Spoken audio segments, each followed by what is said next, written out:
The day a stranger attacked my wife in the middle of church and revealed her double life, I discovered 2 years of betrayal. I stopped being the eternal naive husband and dedicated myself to dismantling every pillar of the life she built behind my back. My name is Hank. I never imagined that an ordinary Sunday would end with me watching a stranger launch herself screaming at my wife, almost scalping her in front of the entire congregation. What started as a routine Sunday morning at church became the most humiliating and devastating discovery of my life. My wife had been cheating on me for 2 years, and that enraged woman was the one who opened the door to the whole truth. I was 45 and had been with Chloe, 44, for 6 years, 4 of those married. We lived what anyone would call a standard model of suburban life, a 3-bedroom house that squeezed us dry with every mortgage payment, 2 cars that worked just fine, and a marital routine so predictable it seemed to be lifted from a manual. On Sundays we went to church, some nights we went out to dinner with friends, and occasionally we took short getaways. From the outside, we were a normal couple, nothing flashy, nothing suspicious. It was Chloe's idea to join Cornerstone Community. She said she wanted to feel part of a faith community again, meet people, and get involved. I had grown up in religious environments, so I didn't think it was a bad idea. I even thought it would be positive for both of us, that Sunday started like any other. We woke up, got dressed, and went to the 11 o'clock service. We listened to a sermon that I don't even remember now, something about patience or kindness, words that lost all meaning a few minutes later. When the service ended, I headed for the car while Chloe stayed near the entrance, chatting with some women from her small group. I was already thinking about having lunch, probably a sandwich at our usual spot. Everything was absolutely normal until I heard the screaming. I turned around and saw a woman in her late 30s, dressed in church clothes like any of us, but completely out of control. She was yelling "homewrecker" at my wife while holding her hair as if they were fighting in their teens. I immediately ran over. "Hey, let her go! What's wrong with you?" I said, placing myself between them. The woman stumbled back, leaning against the bumper of a car. Her face was red with fury. She pointed at Chloe as if she were pointing at a criminal. "Veronica, you ruined my marriage. You destroyed my family." I blinked, confused. "Veronica? Ma'am, my wife's name is Chloe. You must be confusing her with someone else." The woman's expression turned even more fierce. "Don't take me for a fool. This trash has been sleeping with my husband for months. We're getting a divorce because of her. My children cry every night because their father chose her." Chloe was breathing heavily, fixing her hair, but she didn't seem scared, just annoyed. "I don't know who you are, but you're crazy," she said with disdain. "Don't lie to me. I know everything. You've been seeing Travis, meeting in hotels, visiting him at his apartment. I have proof." That name, Travis, sounded vaguely familiar, like a noise I didn't want to acknowledge. I tried to calm the situation. "Ma'am, you really are mistaken. My wife doesn't know any Travis. You're confusing identities." The woman searched for something on her phone and shoved it in my face. A blurry photo taken from a car. Anyone could have been the person in that image. "This proves nothing," I told her. "Leave before this ends worse." Half the congregation was already watching the spectacle, nothing like a brawl in front of the temple to complete the Sunday experience. Chloe took my arm. "Hank, let's go. This woman is unbalanced." The accuser stepped forward. "Unbalanced? You ruined my life. You were sleeping with my husband while I was taking care of our children, and you still pretend to be innocent." "I don't know your husband," Chloe replied, raising her voice. She was more annoyed than defensive. "You're absolutely wrong about everything. Get away or I'm calling the police." The woman seemed ready to attack again, but she looked around, saw the attentive faces, and held back. She got close enough to speak to Chloe with venom. "I know everything about you, Veronica. Your midday dates, that Italian restaurant where you met, your car outside his apartment building. I know everything. You think I haven't followed you? You think I haven't seen you? You don't know anything because there's nothing to know," Chloe shot back with an icy tone. "Get some help." The woman turned her gaze toward me. "Your wife is a liar and a homewrecker. When you find out, remember I warned you." And she left for her car. She drove off so fast that the tires squealed on the pavement. Several people lingered, murmuring, as the senior pastor approached. "Everything's fine, just a confused woman," I replied. Mistaken identity, nothing serious. He didn't look convinced, but he didn't press the issue. We drove home in silence.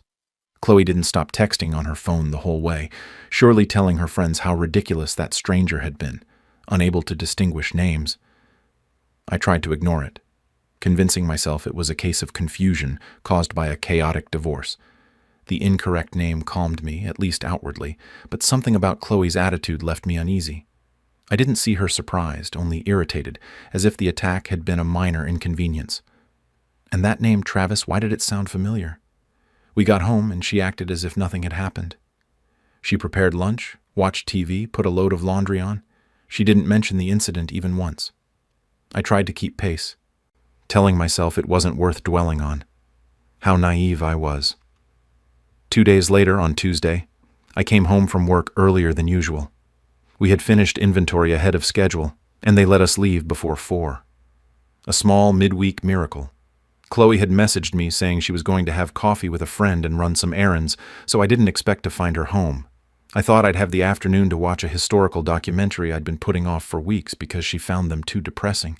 I grabbed a drink from the refrigerator, sat on the sofa, and turned on the television. And that's where the entire foundation of my life opened up beneath my feet. The TV was linked to the same iCloud as Chloe's phone. She loved showing photos at family gatherings, so she had chosen to keep her devices synced. Thanks to that, everything her camera captured could appear on the screen. That afternoon, that's how I discovered the truth that shattered my marriage. I turned on the TV without thinking too much, before even choosing a channel. The home screen showed a preview of recently synced photos. In the middle of them, an image appeared that froze me solid. My wife, Chloe, with another man's hand firmly placed on her waist. Both smiling, very close, as if they were a lifelong couple. I felt my stomach drop. I pressed the remote button almost instinctively and opened the photo. The application fully opened, and an album appeared titled T&V with a small heart next to it.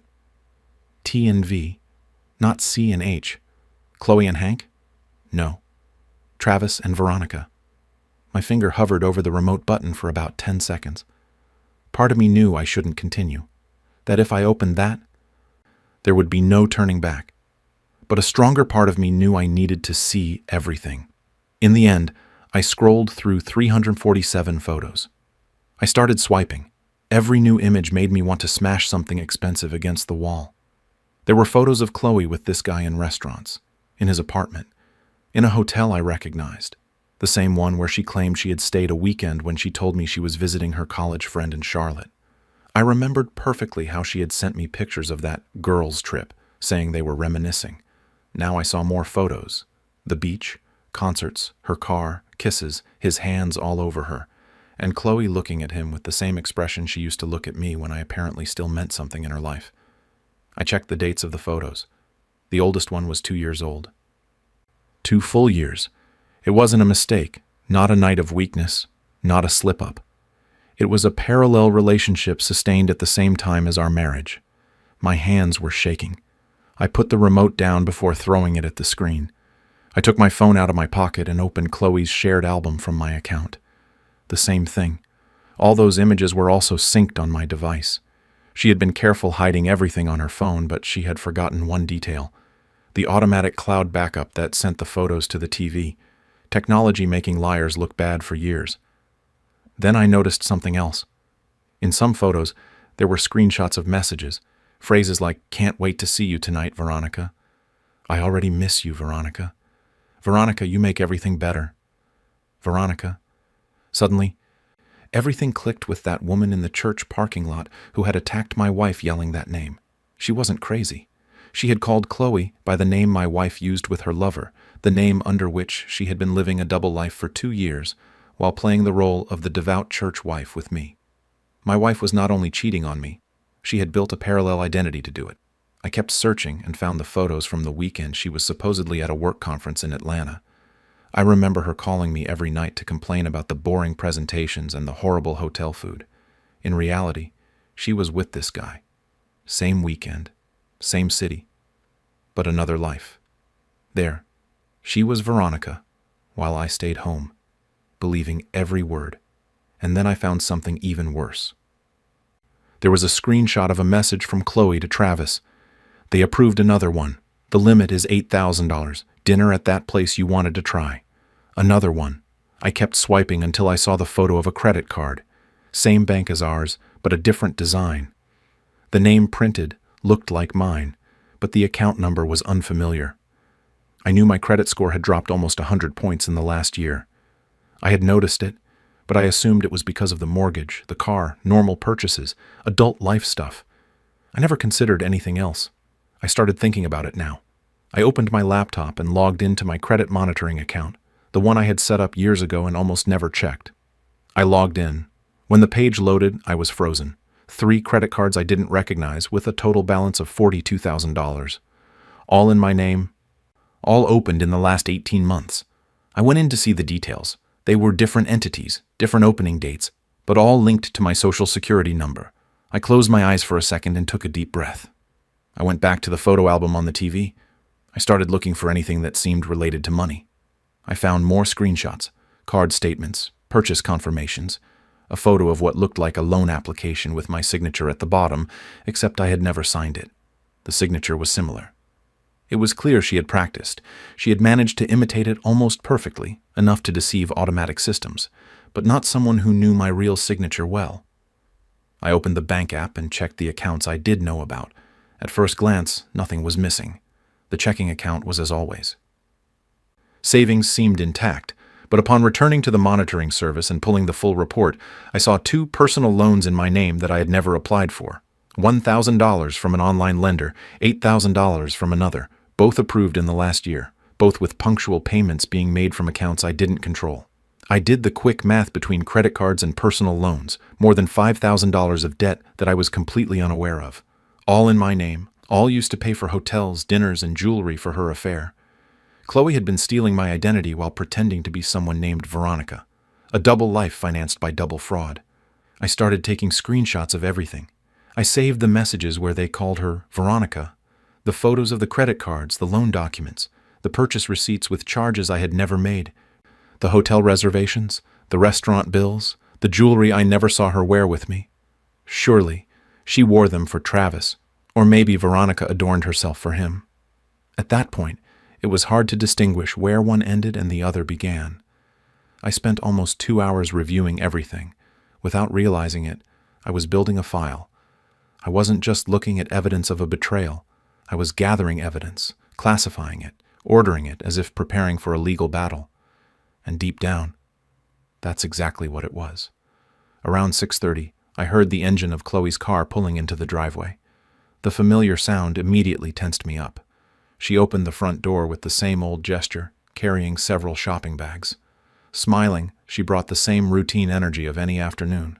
She was still Chloe, not Veronica. Not yet, at least. "Oh, you're home early," she commented, dropping the bags near the kitchen. "How was work?" I was still sitting on the sofa. I had turned off the TV. My phone was in my hand with all the captures saved and already backed up in 3 different places. "Productive," I replied, staring at her. "A truly revealing day." She put the bags on the counter and started taking things out. New clothes, makeup, items she clearly didn't need but that Veronica apparently did. "I found some incredible deals," she said lightly. "You wouldn't believe the discounts they had." I'm sure she kept talking about the coffee shop where she had stopped, the stores, a supposed friend she had met, the usual script, the same speech perfectly rehearsed for 2 years. Meanwhile, I watched her, knowing that I was no longer listening to the woman I thought I knew, but to someone who led 2 lives, 2 names, and tens of thousands of dollars of hidden debt behind my forged signature. I stood up, walked to the counter, and picked up the bags. I emptied them onto the floor without saying a word. Clothes, shoes, receipts. I picked up the shirt she had just bought. I took out my phone and held it next to the shirt. "Look closely at the receipt, Chloe," I said, my voice dangerously calm. This shirt was purchased with a credit card that, according to my credit report, was opened in my name in the last 6 months and has a balance of $11,000. Do you want to explain why a shirt, makeup, and several other purchases I see here were paid for with a fraudulent card in my name? When she grabbed that shirt and tried to stop me, something in her expression changed for the first time in a long time. It wasn't guilt, fear, or even shame. It was irritation, as if I were the one ruining something that, from her perspective, was working perfectly. That reaction froze me for a second, but it also confirmed there was no turning back. "Hank, stop," she said, trying to regain her composure. "We can talk about this. This is all a misunderstanding." "There's no misunderstanding," I replied calmly, although inside, a mixture of exhaustion and rage was tearing me apart. "You're just upset you got caught." She pressed her lips together tightly. It was clear she was trying to control the trembling in her hands, whether from anger or nerves. Perhaps both. "I'm not leaving," she insisted, raising her voice slightly. "We've been together for years. Are you really going to throw everything away just because I had a distraction? People make mistakes." "Hank, I'm not going to argue semantics with you," I said. "What you did wasn't a mistake. It was a daily choice for 2 whole years. A carefully maintained double life, cards opened in my name, falsified loans, getaways with Travis paid for with my credit, a fake identity to carry on a parallel relationship. None of that fits with a simple mistake." She closed her eyes for an instant, as if my answer weakened her. She leaned against the bedroom doorframe and took a deep breath before speaking again. "You don't understand what was going on," she murmured. "There were things missing between us. I felt lonely. I felt invisible." I let out a brief, humorless laugh. "Invisibility justifies a crime? Is that what you tell yourself to sleep soundly?" She didn't answer immediately. She went to the dresser, picked up one of those makeup cases she always left open, and clutched it to her chest as if she needed to hold on to something that made her feel in control. "I wasn't trying to hurt you," she finally said, though her voice sounded hollow. "I just didn't think you would find out." "Exactly," I replied. "That's the point. You never cared about the damage as long as it wasn't exposed. What bothers you isn't what you did, but that you can no longer hide it." I continued gathering her things. I was slower this time, not out of doubt, but to observe how she reacted.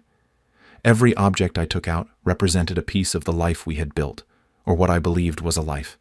For her, I now saw clearly. It had been nothing more than a convenient stage. "This is ridiculous," she said as I left another batch of clothes in the hallway. "You're making rash decisions. Look, tomorrow we can sit down, breathe, talk calmly." "Tomorrow at 8, I have the first meeting with the lawyer," I interrupted without raising my voice. "At 10, I will file the formal complaint with the fraud department. At 12, I'll go to the bank to sign the complete financial separation. And at 2, the locksmith will come to deliver the final keys to the system. There's nothing to talk about tomorrow." Her eyes widened. She looked at me as if she suddenly understood that I had started moving days ago while she lived comfortably in her lie. "You already did all that?" she asked in a thin voice. "Of course, I did. And you didn't even think about discussing it with me first?" "Discuss it with you?" I replied, feeling a deep fatigue that reached my bones. How does one dialogue with someone who lives under a fake name, sleeps with another man, and puts me in debt behind my back for 2 years? What kind of conversation are we supposed to have? She clenched her teeth, and for the first time I noticed something more than irritation. Fear. I understood it the instant her gaze jumped toward the table where the documents were. Divorce wasn't what scared her. It was the legal part, the word fraud, the real possibility of going to jail. "Hank," she whispered, taking a step toward me. "You don't have to take this so far. We can work it out between us. You and me, without lawyers, without judges. I can explain. Just give me a chance." I looked at her without saying anything. It was incredible to hear her ask for moderation when she hadn't shown any moderation for 2 whole years. Her plea sounded desperate, yes, but also calculated, as if she were testing which version would work best with me. "I have evidence of everything," I replied, pointing to the laptop. "All the photos, the messages where they called you Veronica, the credit card records, the fraudulent loan documents, the charges on the cards I never authorized. There's nothing to explain." She swallowed, tried to move closer, as if she wanted to touch my arm. I took a step back and watched her slightly crumble. "Are you kicking me out of my house?" she asked, almost whispering. "Of my house," I corrected. "And yes, that's exactly what I'm doing. I have nowhere to go. Not my problem. You discard me just like that, after everything we've been through?" "I'm not discarding you. I'm just returning what you already decided long ago. She tried to hit the stair railing with her fist but barely grazed it. Not even that came out right. In that instant, she understood that her emotional argument wasn't going to open any doors. "This is going to look very bad for you," she said, playing her last card. "People won't believe your version. They'll say you're exaggerating, that you're out of control. I have evidence certified by the lawyer and digitally backed up, and in 3 weeks, a judge will see it." She stood still, very still, as if she had received an invisible blow. I, on the other hand, felt something I hadn't felt in months. Firmness. Not joy or relief yet, but a clear certainty. I had finally regained control. I pointed to the mountain of her belongings in the hallway. "Start packing. I'm not touching anything else of yours." She remained motionless for another moment, looking at her scattered things, as if she couldn't process that the life she knew had ended in a matter of hours. And only then did her eyes fill with a mixture of rage, disbelief, and a hint of panic. I didn't say anything else. I didn't need to. The rest was already written. I went straight to the bathroom without a word and began emptying her drawers into a trash bag. Everything. Hair products, creams, makeup, everything I saw ended up inside. Behind me, with a calmness that I still don't understand, I heard her voice. "Travis's wife already knows," she said. "We were going to be together anyway. His divorce is almost ready. This was going to happen sooner or later." I didn't answer. I just left the bathroom with the full bag, tossed it down the stairs, and went back for more. She leaned against the wall, following me with her eyes. "You're acting like a lunatic," she snapped. I grabbed her jewelry box, the framed pictures of her family, her laptop from the desk. Everything that was hers was going straight toward the door. "I deserve better than this," she added. "Someone better than you. Travis knows how to value me." I said nothing. I went downstairs again with everything I was carrying and left it next to the entrance. Then I went back upstairs. She was already standing in the bedroom doorway, arms crossed, looking at me with hatred. "Do you really think you'll find someone else? Good luck with that.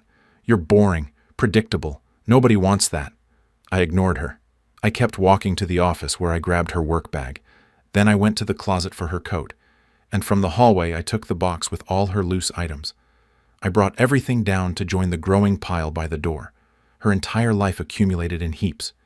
She came downstairs after me, red with fury. "This is ridiculous. I'm not leaving. You're overreacting to something that doesn't even matter anymore." I opened the front door without looking at her and started carrying her things outside. One bag, one box, then another.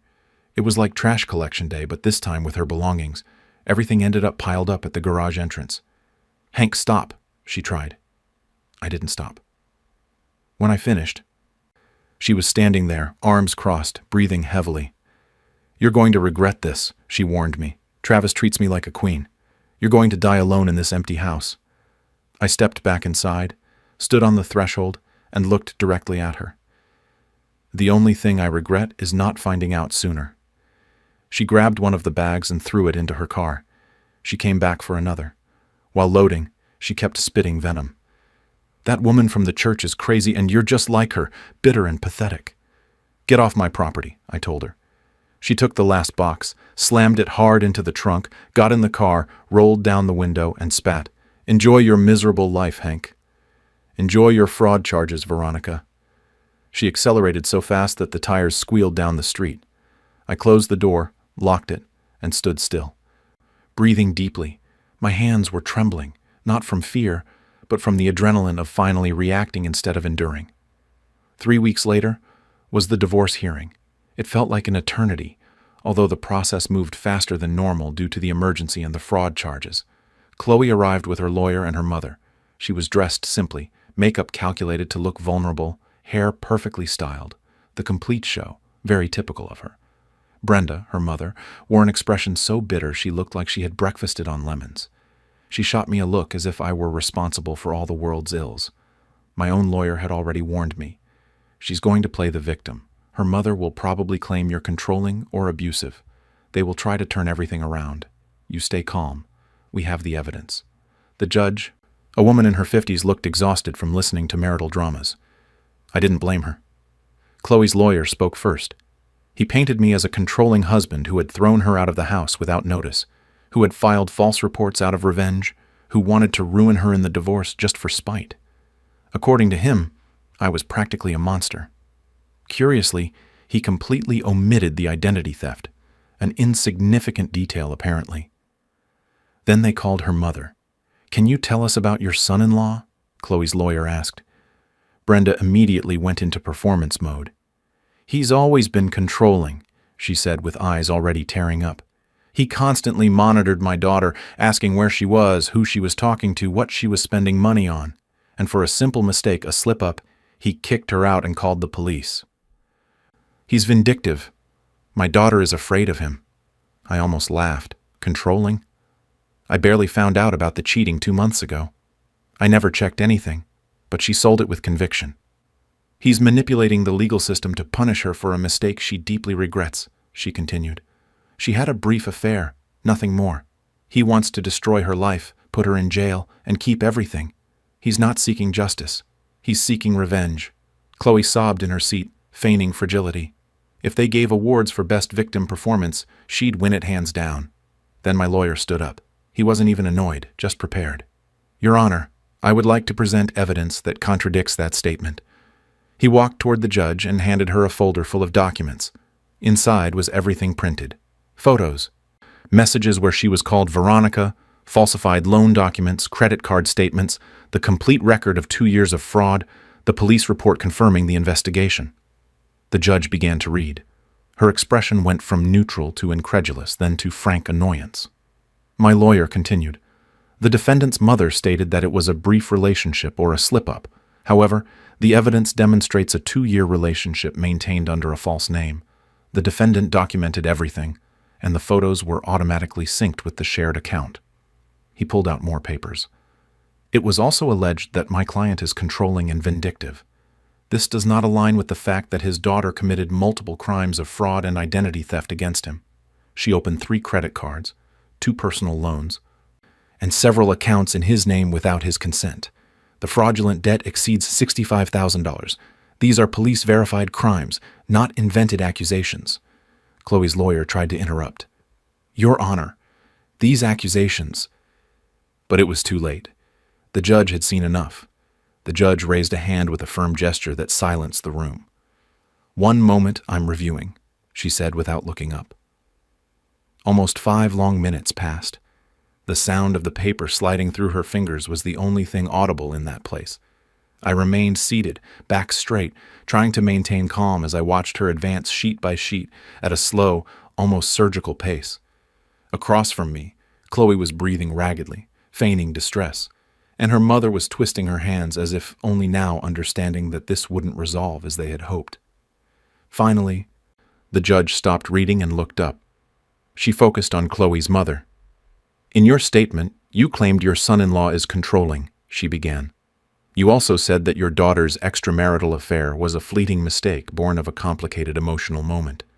Do you still maintain that?" The woman nodded with a certain stiffness. "Yes, Your Honor." "And you also stated that he filed false reports out of revenge, correct?" The judge barely nodded and picked up one of the documents, lifting it slightly and showing it to the room. "Then explain this to me." "These are statements from 3 credit cards opened in your son-in-law's name without his consent.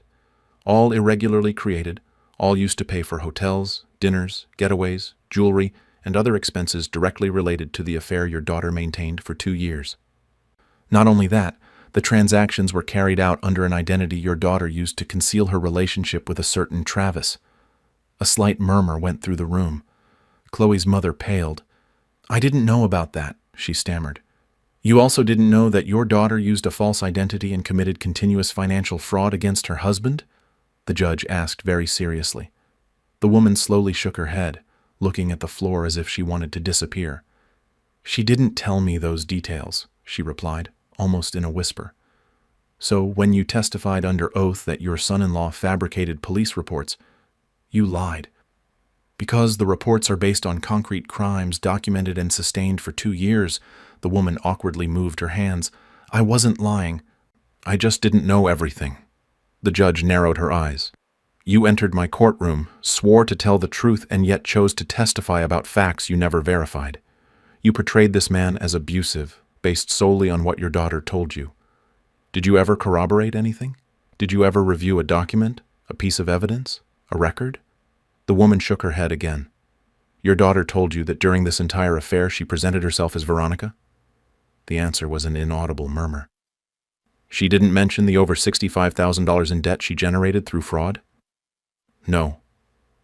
Then you came here, the judge continued harshly, to defend an incomplete story, a story designed to hide everything that made your daughter guilty. And on top of that, you did it knowing that your testimony could harm an innocent man. Chloe's mother didn't respond, only lowered her head, buried in shame. The judge turned to Chloe, who was still quietly crying. Do you wish to explain these documents? She asked with a tone that allowed no evasion. The cards, the fraudulent loans, the forged signatures, the false identity you used for 2 full years. Chloe inhaled as if she were the victim of an external tragedy. I made mistakes, Your Honor, she said with a trembling voice. I was emotionally unwell. I wasn't thinking clearly. The judge raised an eyebrow. 2 years of not thinking clearly while opening multiple fraudulent accounts to finance a clandestine affair. That seems like too much time to call it just a bad moment. Chloe cracked a little more. It got out of hand. I never wanted it to get to this point. The judge sighed, exhausted. She put the folders on the table with a dry thud. This is what I observe. A husband who discovers that his wife not only betrayed him for years, but was living under a false identity and stealing money from him through fraud. He files for divorce and submits reports that any citizen can legally submit. She, in response, tries to paint him as an abuser without providing evidence. All the evidence points in the opposite direction: fraud, identity theft, premeditated adultery. None of this was accidental. Everything was deliberate. Then she turned to Chloe's lawyer. Your client will not receive spousal support. She will not be entitled to half the house, and she will be responsible for all debt generated through fraud. I award the marital home in its entirety to the petitioner, and the defendant may only keep her personal belongings and vehicle. Nothing more. Chloe sprang up as if propelled by a spring. Your Honor, please, you're leaving me with nothing. I have nowhere to go. You should have thought about that before committing serious crimes against your own husband. The ruling is final. The gavel struck firmly. Her lawyer tried to mumble something, but the judge was already gathering her documents. The case was closed. As I stood up, my lawyer shook my hand. That went better than we imagined, he told me. Yes, I replied, much better. I walked out of the courtroom feeling that for the first time in a long time, the truth had prevailed. I not only recovered my house, I recovered my peace. Chloe came out behind me, but she brought no peace. Only desperate crying, a lawyer who no longer wanted to see her, and a mountain of debts she would have to face alone. 6 months later, life began to organize itself. The divorce was finalized. The house was in my name, and slowly my credit history began to clear up. Chloe, for her part, accepted reduced charges for fraud. 3 years of probation, full restitution, community service, and a permanent record she could never erase. She didn't go to jail, but her future was forever stained.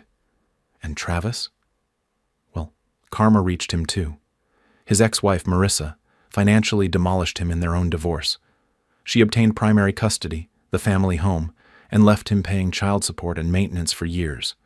In the end, he ended up living in a rundown apartment, juggling jobs to cover his payments. It was a matter of time before Chloe and Travis ended up together, 2 people ruined by their own actions, without enough money to live separately. So they rented a small, cramped apartment, drowned in debt, and working tirelessly to survive. What was once a secret romance, full of adrenaline and hotel rendezvous, became the miserable reality.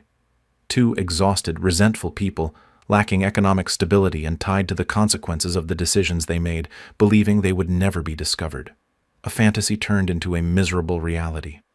And while I never celebrated their misfortune, I didn't deny the obvious either. Justice, sooner or later, always catches up with those who think they can fool everyone. I had decided to take life slowly after that emotional disaster that almost ruined me. I was in no hurry to enter anything serious, so I had allowed myself a quiet pace, without heavy commitments. A month ago, I met Sarah at the gym. We connected quickly, but in a simple way. Occasional meetings, light conversations, and some nights that ended with her staying over. No promises, no expectations. We were two adults having a good time, and for the first time in a long time, there was no drama. That Sunday afternoon, Sarah was at my house. We had ordered food. We were watching movies and enjoying the kind of calm that doesn't demand talking about the future. Everything was normal until the doorbell rang. I thought the delivery driver had forgotten something. I opened the door, imagining nothing, and there was Chloe, completely distraught. Her hair was messy, her clothes wrinkled, and a huge bruise on her left eye. So recent that it still shone in shades of purple and red. "Hank," she murmured, her voice trembling. "Can we talk?" "What happened to your face?" I asked, unable to stop myself. She lightly touched the bruise with her fingertips, as if it still stung. "Marissa," she replied, almost in a whisper. It was her. She showed up at the apartment last week screaming because Travis's support payment was late. She lost it, and well, this happened. I was about to let out a bitter laugh. It was only a matter of time before Marissa exploded. It had finally happened. "And you're here for—" "I need help. Please, just 5 minutes." I immediately shook my head. "There's nothing to talk about. The divorce is signed. What remains is handled through the court. We are done."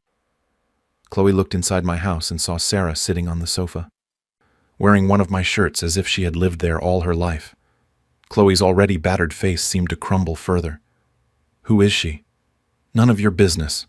Please, Hank, I know I made mistakes." "I do, but I've been thinking. I miss you. I miss what we had." "Stop pretending," I replied coldly. I was confused. I made bad choices, but what we had was real before everything got complicated.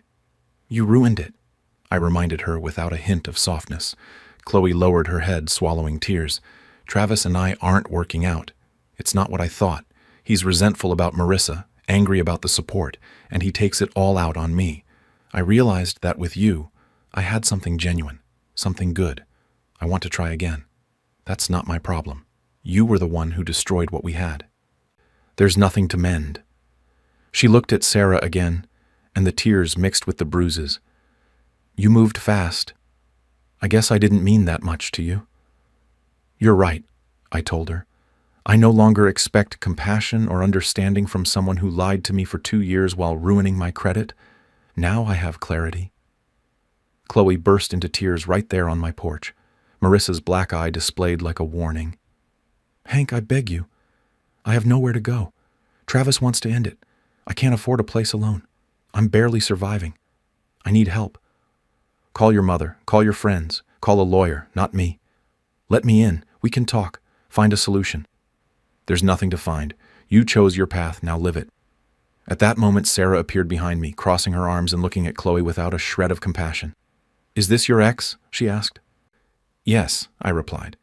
"And she's leaving now." Chloe's face went from pleading to burning with rage. "Are you really going to choose a stranger over me? After everything we had?" I laughed quietly. "You, who chose Travis right to my face, who left me for someone with a double life. Veronica was a bad replacement, but you chose him anyway." Sarah took a step forward with a cutting smile. "Stranger?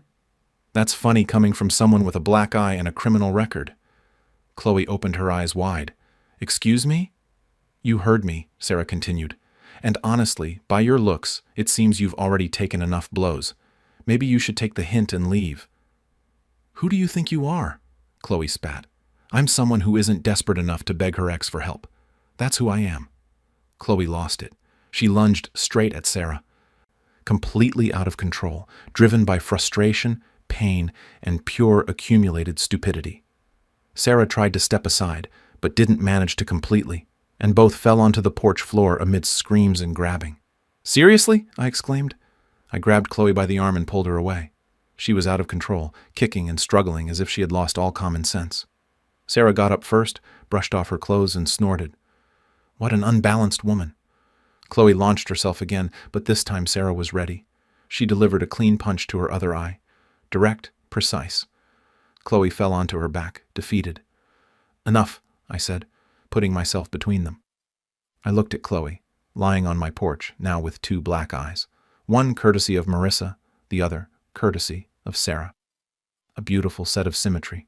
You have to go, I told her. She slowly sat up, both eyes swollen, blood running from her nose, sobbing uncontrollably. You let her hit me, she stammered.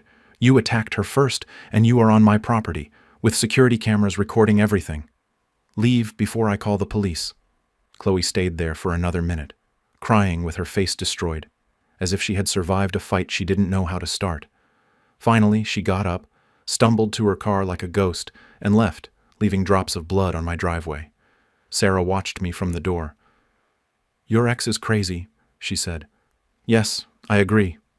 We went inside. I started cleaning the blood off the porch while Sarah washed her hands. The entire episode, although it lasted barely 10 minutes, felt eternal. Are you okay? I asked her. Perfectly, she replied. She punches like a child. And you? Honestly, me too. The next morning, still with the adrenaline circulating, I decided I wasn't going to leave loose ends. I went straight to the courthouse as soon as they opened. I took a number, waited for my turn, and handed over everything I had gathered. The security camera recordings showing Chloe appearing uninvited, the exact moment she lunged at Sarah, the divorce documents, and the fraud file already against her. I explained everything calmly, detail by detail, without exaggerating anything. The evidence spoke for itself.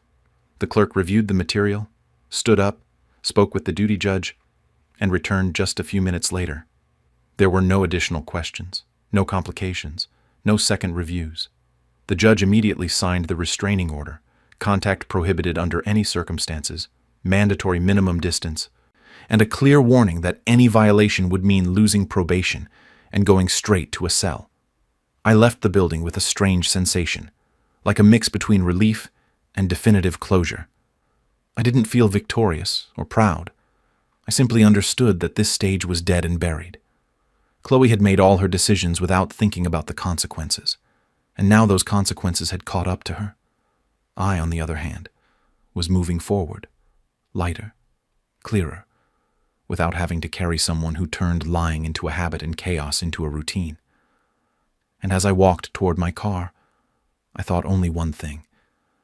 There are people who destroy their lives little by little and then are surprised when they are left with nothing to hold on to. Chloe reached that point alone, and for the first time in a long time, it wasn't my responsibility to pick up the pieces.